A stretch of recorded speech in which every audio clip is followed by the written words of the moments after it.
Welcome. This is the second video on how to make a bar stool in Inventor.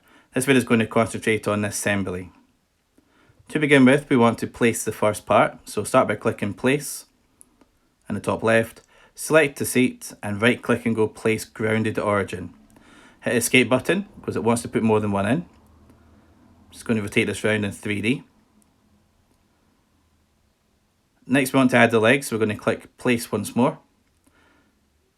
And position the legs near where you want to go. I'm going to put both legs in, then hit the escape button. Then want to join them together. So using the constraint tool to join them. Once I've clicked constraint, I'm going to do center of axis, click in the center of the hole of the leg and the center of the hole in the chair.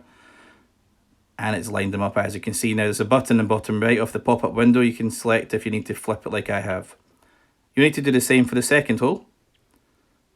So the second hole for the leg and on the chair, just to make sure it doesn't pivot. There we go. Now if I close the constraint window, you can see I can still move it up and down. So now I need to do constraints once more. We're going to select the tangent tool, which is a circle and a line. Select the top of this surface here, the underneath of the seat, and it'll touch the legs together at a tangent. Done exactly the same thing on the other leg. So again, that's constraints.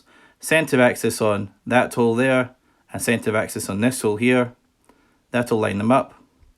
Click the button to make it flip. Do the same on the second hole. Again, I'm just going to rotate it around.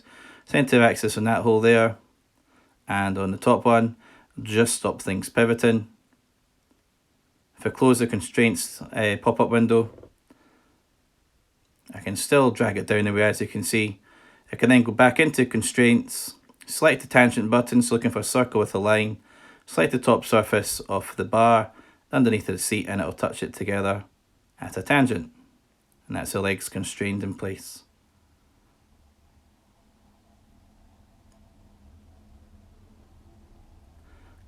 Okay, next part we're going to put in, so it's click place once more.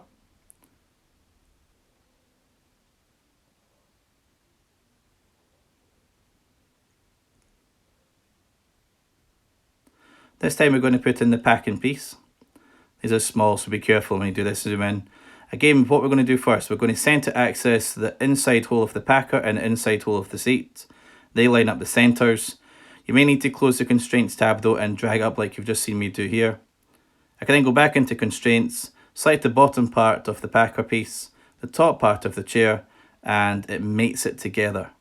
That means the surfaces are touching together. Now you want to do that for all your parts. There's a few there, anywhere there's a screw hole. Okay, next part we're going to put in back to place is going to be the footrest. So again, when it comes in, put the footrest roughly where you want it to go and hit escape. We can then go back into constraint. We're going to use center of axis once more, so center of the circle on the footrest, center of the circle on the chair leg. And we need to do the same for both ends because it might pivot.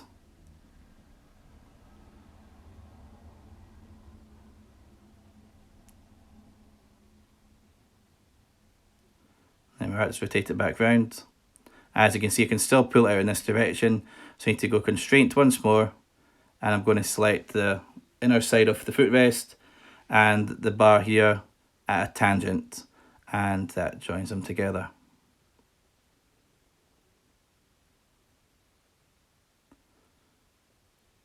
Okay, on to the next part.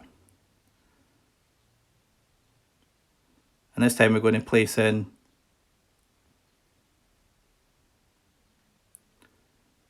the screw blocks.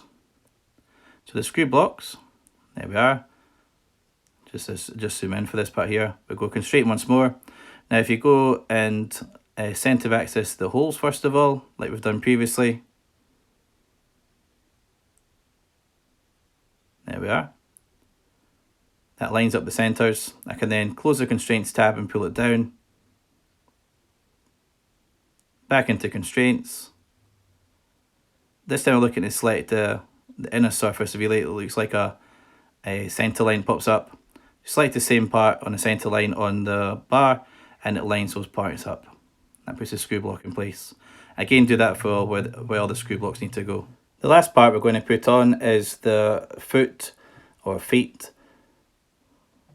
So we'll go up to place and select them.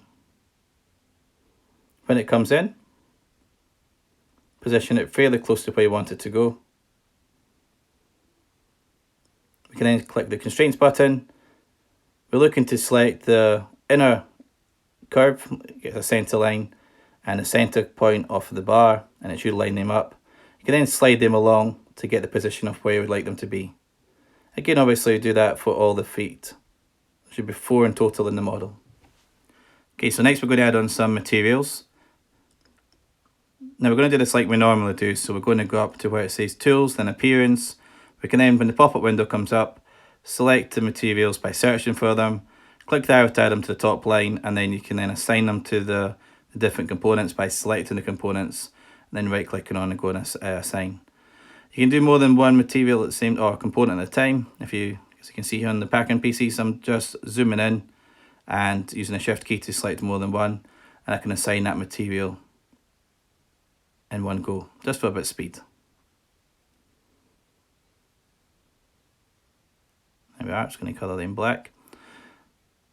And then we can go up to view, and for rendering we can do visual style as realistic, turn on shadows and reflections, change environment, make it perspective, and then render away using the render button like before.